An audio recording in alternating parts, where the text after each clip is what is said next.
En période de vacances, le taux de fréquentation des lieux de loisirs s'accroît souvent, à l'instar du site Le Zoo de Brazzaville, où de nombreux visiteurs se rendent pour passer leur journée, surtout le week-end.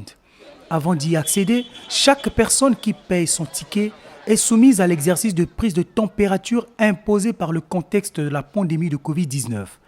À l'intérieur du zoo, les enfants, les adolescents, les jeunes et les adultes sont impressionnés par le décor qu'il offre en sa qualité de parc zoologique protégé. Nous avons grandi en visitant le parc zoologique. Au niveau de la culture générale, les enfants manquaient un peu d'informations concernant les animaux principalement. Et donc nous avons pensé un dimanche, le jour du repos, la semaine on a travaillé. Il fallait quand même agréer un peu les enfants, visiter le parc zoologique. D'abord c'est un moment de détente. Et ensuite, c'est aussi un moment de découverte pour les enfants. Parce que j'ai bien compris que nos enfants n'avaient pas connaissance de certains animaux.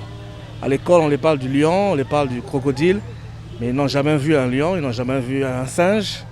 Donc c'est beaucoup plus pour la culture générale et le divertissement. Plusieurs espèces animales sont logées dans cette zone forestière urbaine, telles âne commun, souvent comparé au cheval, antilope rouge, crocodile du Nil. La découverte est intéressante pour Rebecca, 9 ans. Crocodile avec le cheval, je me sens à l'aise. D'autres espèces comme les singes, appelés mangabey, agiles ou hocheurs, les tortues, les perroquets, les vipères, présents dans les forêts du Cameroun, du Gabon, de la Guinée équatoriale, de la République démocratique du Congo et du Congo, accrochent les regards des enfants. C'est pour voir des animaux. Il y a beaucoup d'animaux. J'ai vu des paons, des perroquets, des chacals, des lapins et des cochons d'Inde. J'ai vu des tortues, des serpents, des paons et des aigles, beaucoup d'animaux. Moi, j'ai vu des aigles, des tortues, des serpents et aussi des perroquets, oui. Et le paon aussi. Et comment tu trouves le site? Très intéressant, surtout pour une personne comme moi qui aime beaucoup les animaux. Dans ce site touristique entretenu par des particuliers avec l'autorisation de l'État, des espaces de jeux divers sont proposés au public comme le simulateur des voitures, les balançoires, etc.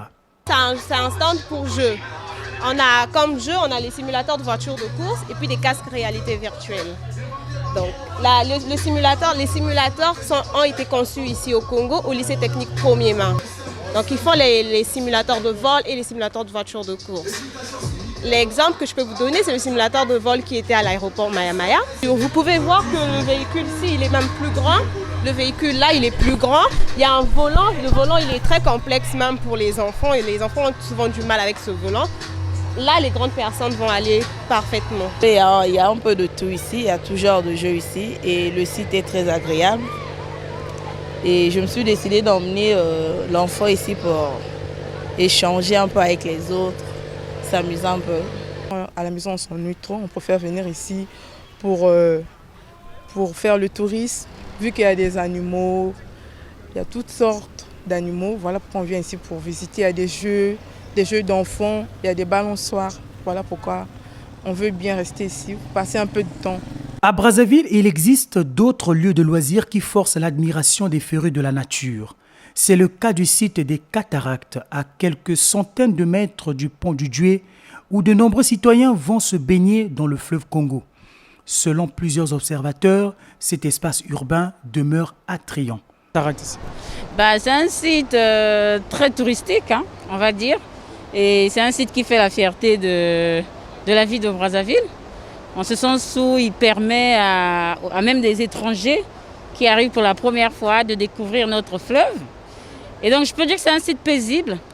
Les gens se plaisent bien à venir ici, surtout que c'est après le pont du Djoué. Donc ils ont la possibilité de découvrir d'abord le pont du Djoué avant d'arriver aux cataractes.